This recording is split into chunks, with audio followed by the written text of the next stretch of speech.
À l'heure où les premières tempêtes automnales pointent le bout de leur nez en Vendée, parler de la prochaine saison touristique peut paraître un petit peu anachronique. Et pourtant, c'est maintenant que vous avez un petit peu de temps, un petit peu moins la tête dans le guidon pour prendre connaissance des accompagnements qui existent pour vous, chefs d'entreprise, vous qui vous heurtez parfois à des candidatures ajournées, voire retirées, faute de logement. En plus, il n'y a pas que dans le tourisme et il n'y a pas que l'été qu'il y a un besoin de salariés en Vendée. Alors comment faciliter l'étape du recrutement dans le département, y compris pour les futurs collaborateurs qui ne vivent pas ici?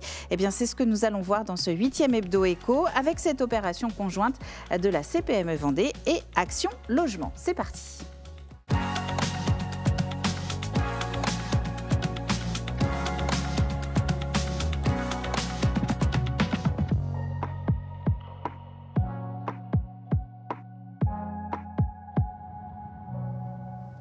Et pour parler de ce sujet ô combien stratégique du logement en Vendée qui concerne quasiment tout le monde au moins une fois dans sa vie dans le département, on a deux invités aujourd'hui. C'est Émilie Bouillet. Bonjour Émilie. Bonjour. Vous êtes la directrice Vendée d'Action Logement et donc on verra ensemble comment vous travaillez conjointement avec, alors non pas uniquement Mohamed Abdouni, mais en tout cas la CPME de Vendée. Bonjour Mohamed. Bonjour Caroline. Secrétaire général donc de la CPME Vendée, syndicat des TPE et PME du département. En tout cas pour l'antenne vendéenne.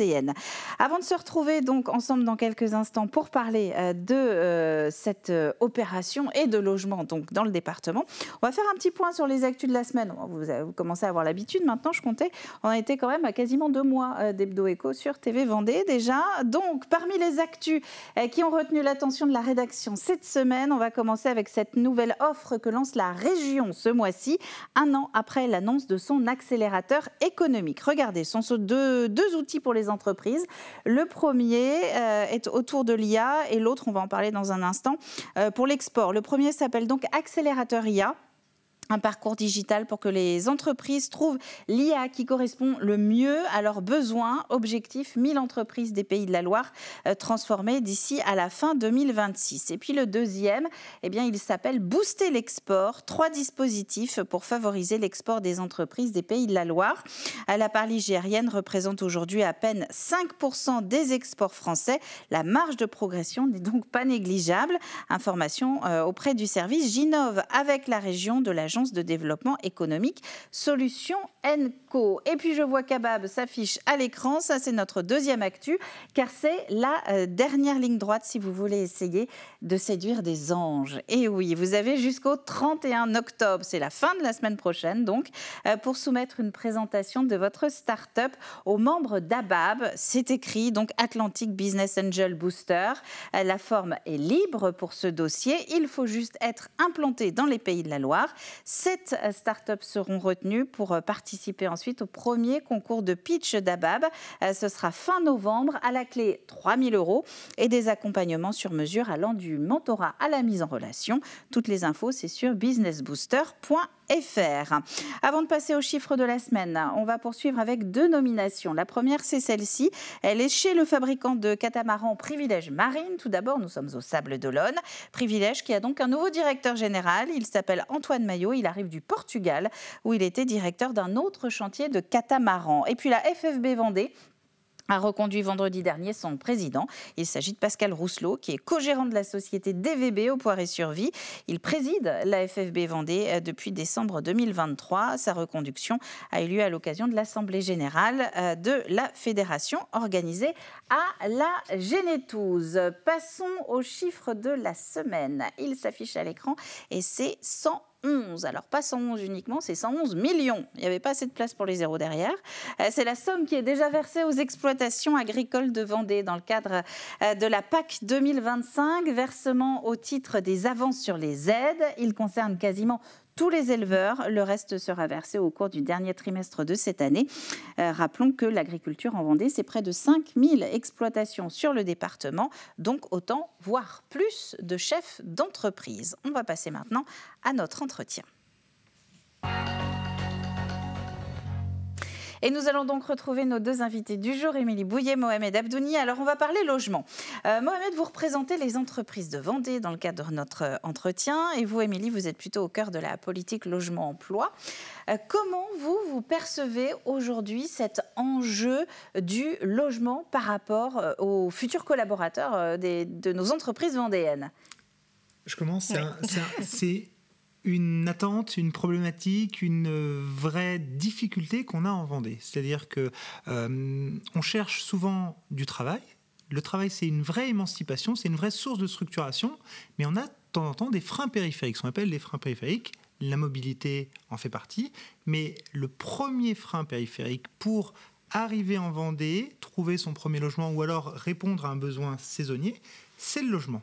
Donc, depuis maintenant une dizaine d'années, avec Action Logement, on mène des semaines du logement, alors qu'on prolonge en Vendée, puisque ça dure toute l'année, hein, nos actions et nos travaux durent toute l'année, pour pouvoir prendre par un petit bout la problématique du logement pour répondre aux besoins des entreprises et aux besoins des salariés. Et là-dessus, on s'associe, vous l'avez cité tout à l'heure, la FFB, on s'associe avec des branches professionnelles et avec un partenaire majeur qui est Action Logement, qui sur le territoire accompagne le logement et les difficultés qu'on peut avoir sur ce sujet-là. Parce que c'est votre cœur de métier, Émilie Vaux. C'est ça. L'idée pour Action Logement, c'est vraiment de faciliter l'accès au logement pour faciliter l'accès à l'emploi. Pour nous, ça va de pair. Pas de logement, pas d'emploi, pas de l'emploi, pas de logement. Donc en fait, on est vraiment là pour accompagner le parcours logement du salarié, je dirais, dès sa prise de location jusqu'à son accession à la propriété, puisque les aides vont vraiment l'accompagner tout au long de son parcours. Mais alors pour vous, c'est une évidence, évidemment, cette prise en compte de la question du logement dans le parcours d'un salarié. Mais est-ce que c'était aussi évident depuis aussi longtemps que pour Action Logement du côté des chefs d'entreprise? C'était pas dans le logiciel du chef d'entreprise. Au départ, effectivement, le salarié devait s'accommoder et de ses difficultés. Pourquoi ? Parce qu'on avait aussi des salariés qui habitaient très proches de leur lieu de travail. Notamment en Vendée. Notamment en Vendée. Et de plus en plus, et c'est vrai que c'est un phénomène qu'on a eu depuis maintenant une dizaine d'années, on a des initiatives un peu individuelles de certains chefs d'entreprise qui devenaient caution de leurs salariés, qui achetaient en privé pour pouvoir louer à leurs collaborateurs.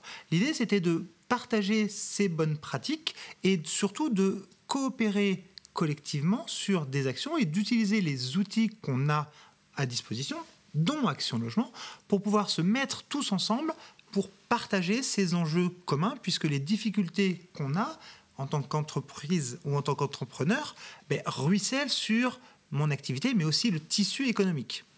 Vous l'avez senti, ce glissement, Émilie, où la vie perso était de plus en plus prise en compte dans le cadre de la vie professionnelle? Ça remonte de plus en plus, en fait. Quand on fait nos rendez-vous avec les entreprises, le sujet du logement devient vraiment préoccupant, puisqu'on a de plus en plus d'entreprises qui nous disent ne pas pouvoir pourvoir des postes parce que faute de logement. On voit aussi un phénomène qui s'accentue depuis plusieurs années de salariés, parfois en CDI, qui se retrouvent à la rue, à dormir dans leur voiture, parce que la conjoncture fait que les événements de vie, les événements familiaux les rendent vulnérables. Même un CDI ne permet pas aujourd'hui d'accéder toujours à un logement. Donc ça devient vraiment une préoccupation majeure sur notre territoire. Et ça, c'est une réalité en Vendée. Aujourd'hui, dans le département, on a des salariés qui sont obligés de passer du temps dans leur voiture faute de trouver un toit. Faute de trouver un toit, on a des salariés qui sont en camping aussi toute l'année. On a des alternants aussi qui arrivent, mais que sur une semaine, tous les 15 jours, etc., qui ont ces besoins-là. Et on éprouve les pires difficultés. Et c'est vrai que rien n'est plus frustrant que d'accompagner ou d'encourager le travail d'un collaborateur et de se retrouver, je dirais, les jambes coupées par ces problématiques périphériques dont le logement malheureusement prend une part prépondérante. Alors avant de voir comment vous pouvez aider au niveau d'Action Logement, une question quand même, ils sont où ces logements? C'est qu'ils n'existent pas pour manquer autant ou c'est parce qu'ils ne sont pas accessibles? Alors aujourd'hui, on a effectivement plus de demandeurs que de logements sur le territoire. Donc il faut aussi repenser et alerter sur tous les moyens disponibles et mettre en commun, je dirais, toutes les bonnes solutions. Mohamed parlait de bonnes pratiques. Effectivement, là aujourd'hui, pour Action Logement, mais je pense que pour tout chef d'entreprise et pour toute branche professionnelle, ça va être de se dire qu'est-ce qu'on sait faire aujourd'hui, mais qu'est-ce qu'on peut mieux faire encore demain pour accentuer les solutions aussi bien sur du pérenne que sur du temporaire parce qu'on en a vraiment besoin.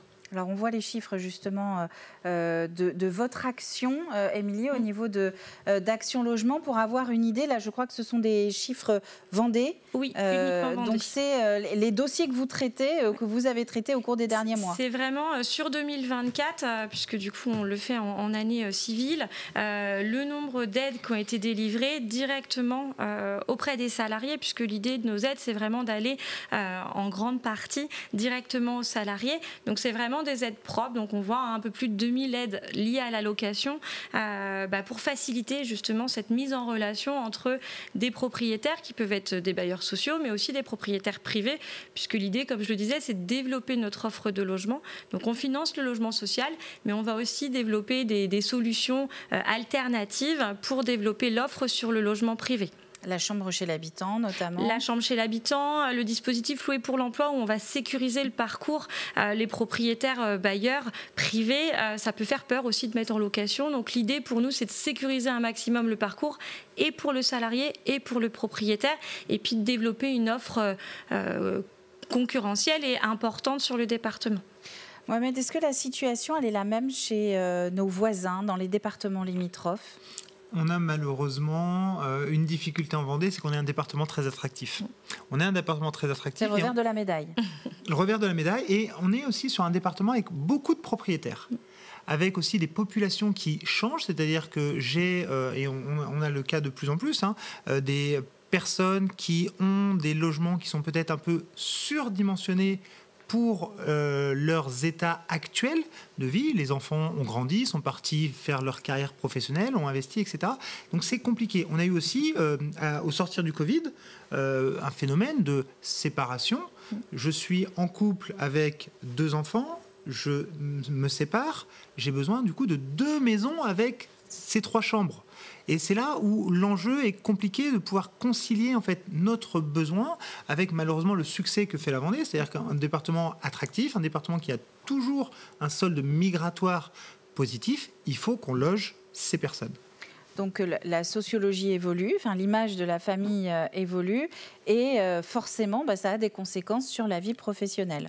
Tout à fait, ça a des conséquences et ça entraîne une mobilisation de tous. C'est-à-dire que Action Logement, on a vu les chiffres d'Action Logement, mais ça entraîne un engagement de tout le monde. Et je pense notamment à des actions qu'on a pu mener conjointement avec Action Logement sur Challengois Communauté, où il y a 3 ans, une réunion dans le cadre de la Semaine du Logement mobilise la communauté de communes pour créer 10 tiny house qu'ils ont implanté, un investissement qui est colossal de la part du président UV et puis de l'ensemble de la communauté de communes, c'est quasiment 1 million d'euros pour pouvoir répondre à ces besoins spécifiques. Force est de constater que ça marche. Pourquoi ? Parce que les entreprises s'emparent du sujet et maintenant sont très demandeuses pour leurs salariés. Donc cette implication, elle est vraiment généralisée et on essaye, nous, de créer ce prétexte tout au long de l'année pour pouvoir se regrouper et réfléchir à ces solutions de logement. Alors très concrètement, vous êtes là tous les deux, vous êtes porteur de solutions concernant ce dossier. Comment ça fonctionne ? J'ai un chef d'entreprise là, qui nous regarde, qui a envie d'embaucher. Il a des candidatures en main, mais il y a le problème justement du rapprochement de l'installation en Vendée. Est-ce que ce sont des demandes qui partent en groupe ? Est-ce qu'il faut être plusieurs entreprises pour lancer une action et se tourner vers vous ? Est-ce que le chef d'entreprise peut individuellement se tourner vers la CPME ou vers Action Logement pour dire voilà, j'ai des dossiers, je ne sais pas comment faire, quelle solution vous pouvez me donner ? Alors nous, auprès d'Action Logement, il faut qu'ils viennent le plus tôt possible. C'est-à-dire que le chef d'entreprise qui recrute, il faut qu'il nous alerte pour que nous, on puisse développer une communication spécifique sur l'entreprise et sur les futurs salariés, sur toutes les aides mises à disposition. Les aides à la location, c'est aussi proposer 2 plateformes logement pour que les candidats puissent directement postuler à du logement sur le parc social, mais également sur du logement temporaire. On sait aussi que c'est ce besoin-là. Donc on a des réservations sur le parc de logement temporaire en Vendée qui permettent de mettre en relation des opérateurs avec des salariés. On a aussi des aides financières parce qu'il y a le coût financier parfois de l'arrivée en Vendée qui peut être important. Donc on va essayer de mobiliser les aides sur du dépôt de garantie, sur de la garantie de loyer impayé parce qu'on sait qu'aujourd'hui c'est quelque chose qui est demandé systématiquement. Donc tout un panel d'offres qui va pouvoir se mettre en place pour sécuriser le parcours du salarié le plus en amont possible. Est-ce que c'est en lien avec la candidature justement? Est-ce que c'est soumis à une embauche dans une entreprise précise ou alors c'est le salarié ou un actif qui veut venir s'installer en Vendée, qui commence par chercher le logement et peu importe l'entreprise au final dans laquelle il ira? Alors nous, du coup, Action Logement, on va intervenir uniquement pour les salariés des entreprises de plus de 10 salariés secteur privé, c'est notre cœur de métier et il faut effectivement un contrat de travail. Par contre, une promesse d'embauche fonctionne pour déjà faire les premières démarches à notre niveau. Donc l'idée, c'est vraiment pour le recruteur de pouvoir, dès les entretiens d'embauche, parler d'Action Logement à son futur salarié pour qu'il puisse déjà anticiper sur ses besoins. D'où l'intérêt, je suppose, d'une sensibilisation des adhérents à la CPME Vendée, non? Complètement, et plus largement, je vous ai parlé tout à l'heure du travail qui a abouti à la création de Tiny House là, sur Chaland. On est sur des démarches aussi de travaux complémentaires. On a commencé l'année dernière des travaux de réflexion autour d'une foncière vendéenne du logement. Si vous avez des chefs d'entreprise qui nous écoutent aujourd'hui et qui souhaitent collectivement aussi se regrouper, on est en train de travailler sur cette question-là avec Action Logement et d'autres partenaires pour pouvoir aussi se partager des logements pour des salariés. L'idée, c'est que quand un salarié arrive sur le territoire, on a besoin de ces premières capsules qu'il puisse tout de suite être hébergé rapidement avant de partir sur un logement pérenne.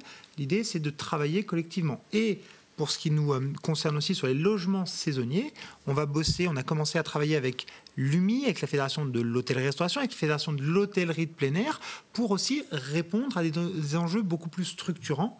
On a fait, il y a 4 ou 5 ans de ça, des réquisitions de lycées. Souvenez-vous, au Sable d'Olonne. Notamment l'été, oui. Exactement, l'été. On va essayer aussi de promouvoir l'ensemble des dispositifs qu'on porte collégialement et que Action Logement porte, mais aussi de travailler sur des projets qui pourront, à l'échelle d'une Comcom, d'un territoire ou de plusieurs entreprises, donner lieu à des solutions concrètes, très pragmatiques. Alors, ce que je retiens, Mohamed, c'est que par exemple, dans les réseaux d'entreprises qu'on peut avoir un peu partout sur le territoire, ça peut être un sujet mis à l'ordre du jour d'une réunion et se dire, voilà, on est sur le même bassin, dans le sud Vendée ou même autour de telle ville, on peut se regrouper si tout le monde partage les mêmes préoccupations. Complètement. Venez exprimer votre besoin. On aura de toute façon, une oreille attentive et deux, une solution de coopération. On aura un objectif de moyens pour pouvoir atteindre un objectif. Après, on verra, il faut appeler un chat un chat. Les difficultés, elles sont là. Le logement est un vrai problème en Vendée. Mais en tout cas, on se mettra autour de la table et on avancera de manière très pragmatique, comme on a pu le faire sur Chalangois. En préparant l'émission, Amélie, vous me parliez de février. Qu'est-ce qui va se passer? On essaie alors, la date n'est pas encore calée, mais on se dit que ça semble être le meilleur moment de pouvoir inviter les entreprises qui ont des besoins en saisonnier pour leur présenter justement l'offre Action Logement spécifique aux saisonniers et pouvoir, avant même qu'ils lancent leur recrutement, savoir le panel des possibles sur les territoires. Donc en travail commun avec la CPME pour vraiment montrer ce qu'on sait faire. On sait aujourd'hui qu'il y a un vrai enjeu de communication aussi. Montrer à voir ce que fait Action Logement. Donc l'idée, c'est de pouvoir montrer le panel, donner le panel pour que les entreprises aient tout de suite le réflexe au moment de leurs embauches.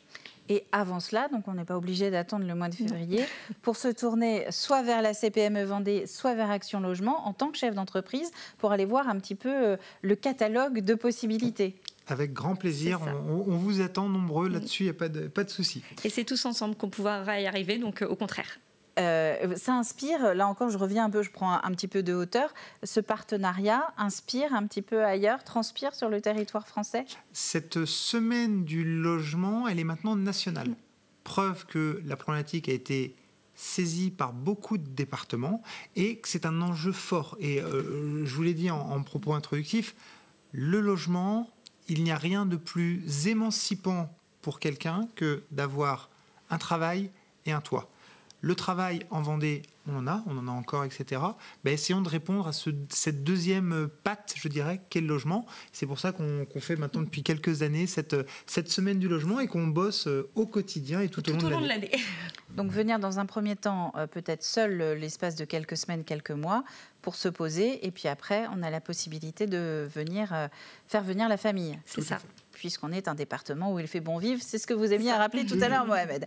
Écoutez, merci beaucoup tous les deux d'être venus sur le plateau de l'Hebdo Éco donc pour présenter cette action conjointe que vous menez, Action Logement et CPME Vendée. On a compris qu'on pouvait s'adresser directement à vous et qu'il y aurait donc un petit rendez-vous au mois de février dont on ne manquera pas de reparler. Quant à nous, c'est la fin de ce nouveau numéro de l'Hebdo Éco. J'espère que vous aurez trouvé quelques tuyaux, en tout cas des contacts. Ils sont là pour vous aider et vous accompagner si vous êtes en phase de recrutement et que vous avez du mal à trouver des candidats.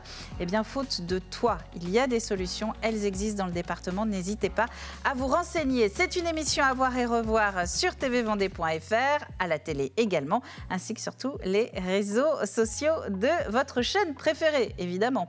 On se donne rendez-vous la semaine prochaine. De quoi parlerons-nous? Eh bien, ça, c'est vous qui me le direz, puisque nous sommes en attente d'idées. N'hésitez pas à m'envoyer un message sur LinkedIn pour me parler de votre actualité. À très bientôt sur TV Vendée, évidemment.